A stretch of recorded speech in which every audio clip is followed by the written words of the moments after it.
এ নিয়ে আরো জানাতে ময়মনসিংহ মেডিকেল কলেজ হাসপাতাল থেকে যুক্ত হচ্ছেন হারুনুর রশিদ ও রাজশাহী মেডিকেল থেকে যুক্ত হচ্ছেন মারুফ হাসান। প্রথমেই যাচ্ছি ময়মনসিংহে হারুনের কাছে। হারুন, ময়মনসিংহ মেডিকেলে দুপুর পর্যন্ত গত 24 ঘন্টায় হাম আক্রান্ত হয়ে নতুন করে ভর্তি হয়েছে 26 জন শিশু। তাদের জন্য আসলে কি ধরনের চিকিৎসার ব্যবস্থা করা হয়েছে এবং কতদিন লাগতে পারে তাদের সুস্থ হতে?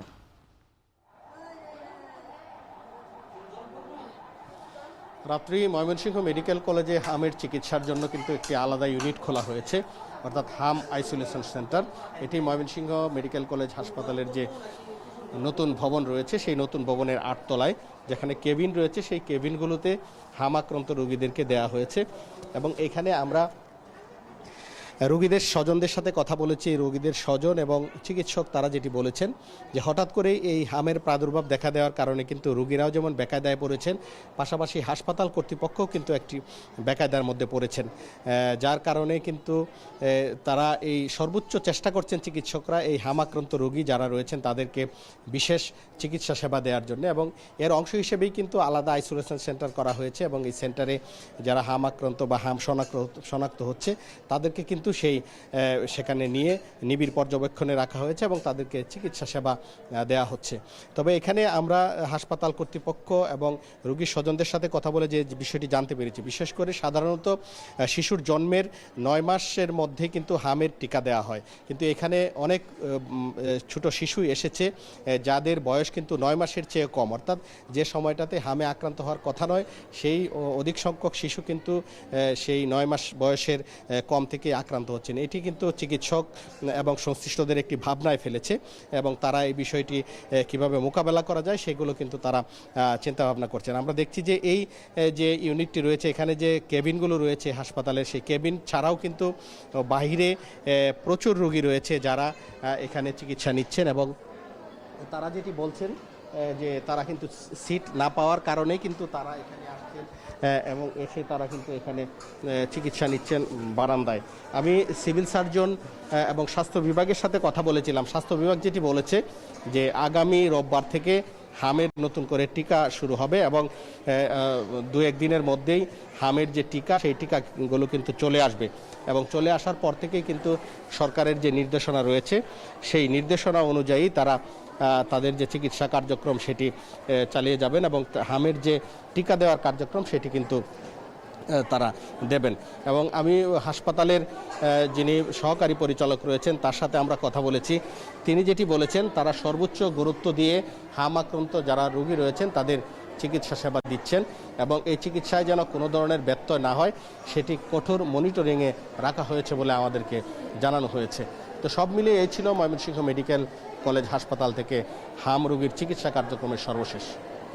ময়মনসিংহের খবর শুনছিলাম, এবার একটু রাজশাহীতে যেতে চাই মারুফ হাসানের কাছে। মারুফ, আপনার কাছে জানতে চাই, এই যে মেডিকেল কলেজ হাসপাতালে একজনের মৃত্যু হয়েছে এবং নতুন করে ভর্তি হয়েছে 20 জন, মৃত্যু হয়েছে যার, তাকে নিয়ে আসলে হাসপাতাল থেকে কোনো অনিয়মের চিত্র আপনি দেখতে পেয়েছেন কিনা এবং এই মুহূর্তে আসলে হাসপাতালের চিত্র কেমন এবং সরকার থেকে নির্ধারণ করা হয়েছে নতুন করে টিকা দেওয়ার, সেই প্রস্তুতি কতটুকু দেখতে পাচ্ছেন?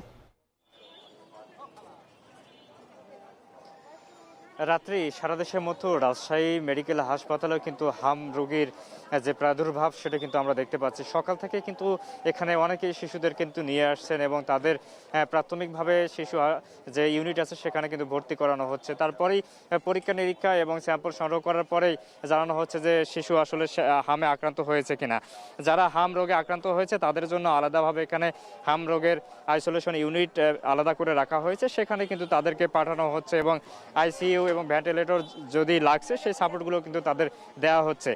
রাজশাহী মেডিকেল কলেজ হাসপাতালের মুখপাত্র যে তথ্য দিয়েছে সেখানে আমরা দেখতে পাচ্ছি যে এখন পর্যন্ত সকাল থেকে হাম রোগে আক্রান্ত হয়ে একজনের মৃত্যু হয়েছে এবং নতুন করে 20 জন হাম রোগীর কিন্তু এখানে ভর্তি হয়েছে। সব মিলিয়ে এখানে 340 জনের মতো রোগী কিন্তু এখানে ভর্তি আছে। তাদের মধ্যে মূলত 9 মাসের শিশুর সংখ্যাই কিন্তু বেশি, তাদের ভিতরেই এই হাম রোগের প্রাদুর্ভাবটা সবচেয়ে বেশি দেখা যাচ্ছে।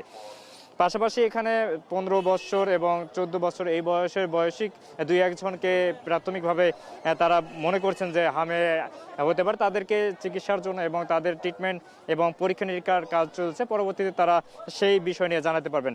হাম রোগের জন্য যে টিকা সেটি কিন্তু আসলে আগামীকাল রোববার থেকে আগামী রোববার থেকে দেওয়ার কথা আছে। তারই প্রস্তুতি স্বরূপ রাজশাহী মেডিকেল এবং সিভিল সার্জনের পক্ষ থেকে সেই প্রস্তুতি রয়েছে এবং প্রতিটি জেলা উপজেলায় কিন্তু পাঠানোর যে প্রক্রিয়া সেটি কিন্তু ইতিমধ্যে তারা শুরু করেছেন এবং সময় মতো যাতে সবাই যেসব শিশু হাম রোগের টিকা নেয়নি তাদেরকে টিকাদান কর্মসূচির আওতায় আনা যায় এবং তাদের টিকা কার্যক্রমের যে পরিকল্পনা সেটি যাতে সম্পূর্ণ করা যায় সেই জন্য তারা কিন্তু কোনো অংশেই বাদ রাখছে না। তবে রাজশাহী মেডিকেল কলেজ হাসপাতালে অতিরিক্ত যখন হাম রোগীর সংখ্যা বাড়ছে তাদেরকে কিন্তু এখানে জাতীয় হার্ট ইনস্টিটিউটের যে আলাদাভাবে আইসিইউ এবং ভেন্টিলেটর আছে সেখানে কিন্তু স্থানান্তর করা হচ্ছে। স্থানান্তর করার কারণে সেখানে রাজশাহী মেডিকেল কলেজ হাসপাতাল কর্তৃপক্ষের মাধ্যমে সেখানে সেবার যে সবশেষ তথ্য সেটি কিন্তু নিশ্চিত করা হচ্ছে। রাজশাহী মেডিকেল হাসপাতাল থেকে হামের এই ছিল আমার কাছে এখন পর্যন্ত সবশেষ তথ্য।